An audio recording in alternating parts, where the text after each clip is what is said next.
det er broderi på dansk, ikke? Jo, det er broderi, ja. Selvom du er dansker, ja. Hvorfor jeg er her?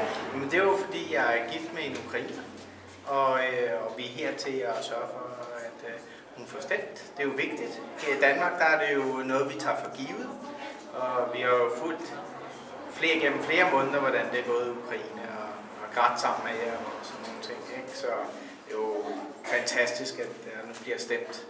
Så det er meget vigtigt for os. Vi er her for at støtte. Det er helt stik. Men hvad synes du, hvilke konsekvenser kan vi vente efter denne valg? Ja, altså konsekvenser, vi kan jo håbe, at valget bliver et troværdigt valg, at stemmerne bliver talt rigtigt, og det ser ud til, at hvad skal man sige, det der er sket på Majdan har gjort, at Ukraine er vendt til noget meget positivt for Ukraine.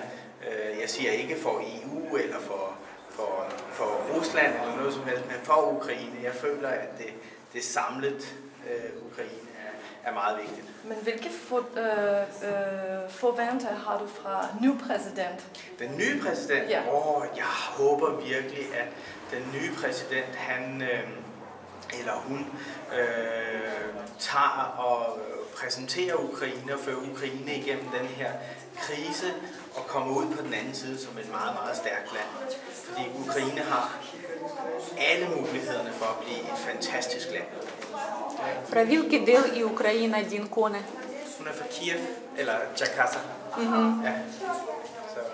De hun selv brodede din skjorte? Nej, det har hun ikke. Har du købt det i Ukraine selv? Ja, jeg har købt den i Ukraine på et marked. Godt. En ildfestival, før jeg skulle til bryllup i Ukraine. Så jeg var til bryllup i